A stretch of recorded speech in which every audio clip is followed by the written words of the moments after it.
l'histoire de notre groupe. Comment nous avons évalué? Donc tout cela a commencé avec une petite entreprise de 10 personnes, avec un chiffre d'affaires qui était très faible, peut-être 20-30 millions d'ariars à l'époque. C'est comme ça que nous avons commencé. Très petit. Il n'y a pas de honte. Et aujourd'hui, là où nous sommes, c'est une entreprise familiale que j'ai récupérée quand je suis rentré. Je vivais aux États-Unis. Je voulais m'installer aux États-Unis parce qu'il y avait l'avenir aussi là-bas. Et quand j'ai discuté avec mes parents, ils m'ont dit, mais Elias, peut-être il faut revenir au pays parce que tu as étudié, maintenant il faut revenir pour travailler, pour développer.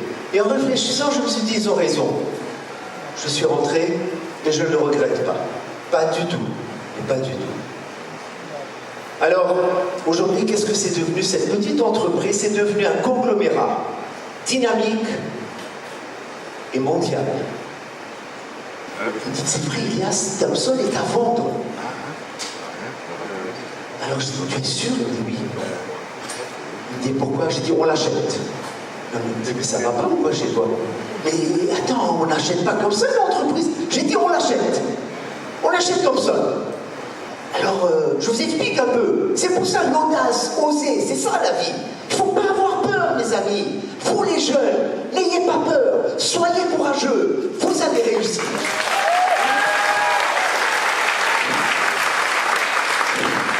Et donc, il regarde, il appelle ses amis. Il me dit effectivement, soumission lundi. J'ai dit soumets. Il me dit, mais on ne connaît rien de la société. J'ai dit, je m'en fous. On achète. On verra après ce qui va se passer. Donc, on a soumissionné. Il ne faut pas être complexé. Il faut être à l'aise. Quand vous avez le cœur propre, vous passez tout. Il n'y a plus de mesure. Et nous sommes aujourd'hui numéro 1 mondial dans ce domaine. En 4 ans, nous avons pris le leadership mondial. C'est Madagascar qui est aujourd'hui numéro 1 mondial dans cette digitalisation. Il faut le savoir.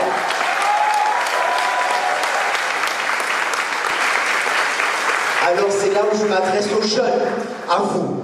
Ne vous laissez jamais décourager. Ne laissez personne vous dire que vous ne pouvez pas, que vous n'y arriverez pas. Ayez confiance en vous. Ayez confiance à la génie malgache. L'avenir vous appartiendra si vous osez. Comment nous devons travailler? Comment nous devons nous comporter? Comment devons-nous négocier? Comment nous devons nous organiser, communiquer, etc., etc. Là, c'est une grande question. Le monde avance très vite. Nous avons des hommes d'affaires mondiaux qui sont en face de nous. En Chine, en Inde, en Asie, partout. Les gens avancent, ils bossent. Donc nous devons réfléchir comment nous allons être à leur niveau. Alors, j'ai personnellement beaucoup réfléchi, et après c'est un état d'esprit. D'abord, il faut absolument de l'humilité. Nous devons être humbles, très humbles. Dans la vie, l'humilité c'est la base de tout. L'arrogance, pour moi, c'est l'opposé de l'humilité. Nous ne devons pas être arrogants dans ce que nous faisons. En même temps, avec l'humilité, nous devons le respect. Le respect à nos collaborateurs. Vous savez, la manière de gérer autoritaire, où c'est un one-man show, où tout le monde est yes man, c'est une époque pour moi révolue. Révolue. On ne peut plus dire aujourd'hui « je suis patron, donc j'ai raison ». Non. Personne n'a le monopole de la vérité. Tu es patron, tu as des collaborateurs, tu dois les écouter. Tu dois échanger avec eux. Tu dois leur donner la parole. Et tu dois communiquer. Et c'est en discutant avec les collaborateurs, tu échanges, tu parles. C'est là que la décision doit venir. Parce que c'est une décision qui doit être collégiale. Dans notre groupe, nous avons des échanges, beaucoup d'échanges. Et si, vous savez, le management en faisant peur, c'est fini tout ça.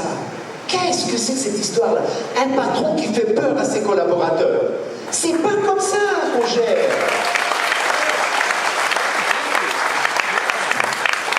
Un patron ne doit jamais faire peur à ses collaborateurs. Un patron doit respecter ses collaborateurs. Il doit leur donner tout ce qu'ils ont besoin de donner. Et vous savez une chose aussi, moi je connais des patrons, ils ne félicitent jamais les collaborateurs. Parce qu'ils disent, ah si je les félicite, il va me demander une augmentation de salaire. Et est-ce que vous trouvez ça normal? Un collaborateur qui travaille bien, qui vous rend, vous devez lui dire, écoute mon cher, super, vraiment, je suis très content de ce que tu as fait, tu as été parfait, tu as été super, bravo, bravo et bravo. Moi je le fais souvent. Des fois, moi je fais des choses qui ne sont pas bonnes, eux ils le font, ah j'ai été super, heureusement que vous m'avez corrigé. C'est comme ça la relation que nous devons créer avec nos collaborateurs, notre façon de vivre, notre hygiène de vie. Vous voulez être des patrons, vous voulez gérer des entreprises, vous voulez être des patrons dans vos départements. Il faut bien gérer sa vie, sa santé. Parce que si vous avez l'hypertension, le diabète, le cholestérol, les triglycérides, comment vous voulez gérer votre entreprise, mes amis? Comment? Dites-moi. C'est pas possible. Parce que vous avez peur. Ah, si j'ai un peu de soucis, attention à monter. Donc, et c'est là où il faut anticiper. Ça veut dire, faites attention à ce que vous mangez. Faites attention à ce que vous buvez. Faites attention à ce que vous fumez. Tout ça, ce sont des éléments extrêmement importants à gérer. Votre hygiène de vie, votre façon de manger, votre façon de boire, votre façon de fumer. Moi, je préfère que vous ne buvez pas, vous ne fumez pas. Que vous preniez de l'eau. Mais bon, je ne vais pas rêver aussi, hein. Donc, et tout ça, ça fait partie. Ça fait partie. C'est ma vie. Ma vie, elle est comme ça. Tout ce que je vous dis, c'est ça. C'est vrai, c'est vrai. Il y a des gens qui me disent, Elias, vraiment, ta vie, elle est ennuyante. Hein? Je dis, pourquoi? Parce que, et attends, regarde, qu'est-ce que tu fais? Alors je lui dis, mais est-ce que tu me trouves triste? Non. Alors, je suis un des hommes si je ne suis pas le plus heureux. Je suis heureux. Je suis en bonne santé. Tant qu'on est en bonne santé, on est heureux. N'est-ce pas? Et tant qu'on est en bonne santé, on peut bien travailler, on peut bien avancer, on peut bien évoluer, on peut bien réfléchir et on peut travailler longtemps. Moi, demandez à mes collaborateurs, les réponses commencent à 4h du matin. 4h du matin. Dès que j'ai fini, je vais. C'est après que je vais au karaté, c'est après que je vais au jogging, c'est après que je fais ma méditation. Je réponds tout de suite aux mails. J'ai pas de retard. Aujourd'hui, là où je suis, j'ai déjà tout répondu ce matin. C'est dimanche. Les mails, le WhatsApp, tout est répondu. Je suis tranquille. C'est comme ça qu'on fait. Ça, c'est le respect. C'est comme ça qu'on devient des patrons, des managers, par le respect. Et en étant humble, en étant calme, en étant tranquille, en étant disponible.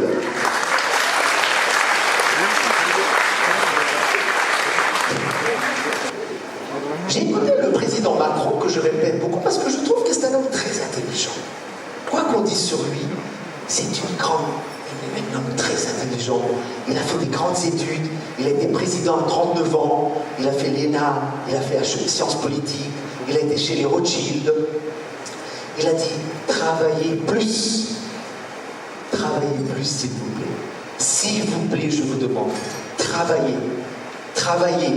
Du lundi au dimanche, si vous voulez réussir. Chez nous, vendredi à 17h, vendredi joli. À l'hôtel Ibis, c'est plein. Qu'on sort. Tchac, tchac. Ça veut dire que vendredi, on boit, vendredi soir, on est KO, et samedi, c'est la gueule de bois. Vrai ou faux? êtes honnête avec moi. Alors que nous, dans notre cas, dans notre pays, nous devons travailler le lundi, mardi, mercredi, jeudi, vendredi, samedi. Le dimanche, on va à la messe.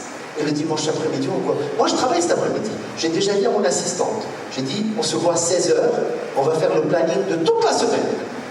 Jusqu'à dimanche prochain, parce que je repars dimanche prochain. Donc j'ai beaucoup de réunions à gérer. Mais c'est comme ça qu'on fait. C'est comme ça qu'on réussit. C'est beaucoup de sacrifices, mes amis. Ça ne vient pas comme ça. C'est beaucoup de sacrifices, c'est beaucoup de travail, c'est beaucoup de patience, c'est beaucoup de persévérance, c'est beaucoup d'abnégation.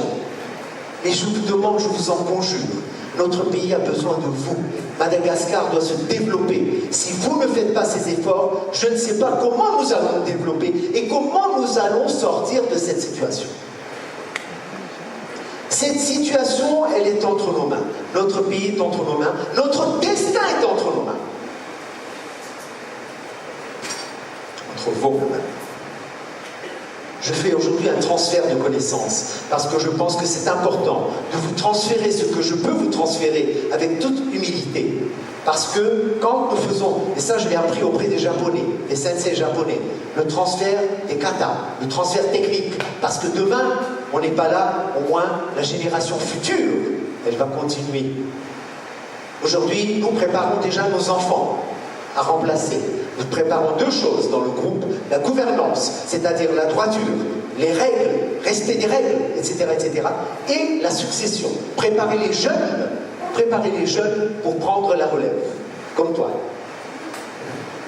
Après l'âme, la spiritualité, c'est l'esprit, avoir le bon esprit, l'esprit propre, comme on dit, l'esprit saint, l'esprit droit. Saïna Madiou. C'est important. Si vous avez l'esprit propre, vous allez voir, et si vous priez, vous allez voir, ça va être une autoroute devant vous. Mais ayez de la patience, ayez de la persévérance. Et n'essayez pas de devenir riche comme ça. C'est avec la sueur de son front qu'on devient riche. Et en gagnant de l'argent difficilement, vous allez voir, il va vous porter bonheur. Bien mal acquis ne profite jamais.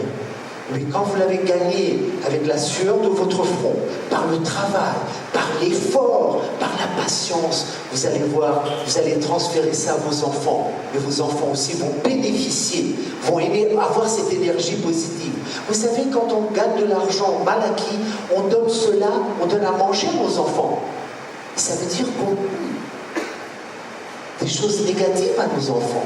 C'est très important. Des fois, on se dit pourquoi mes enfants ne sont pas dans le droit chemin? Pourquoi ils boivent? Pourquoi ils ne me respectent pas?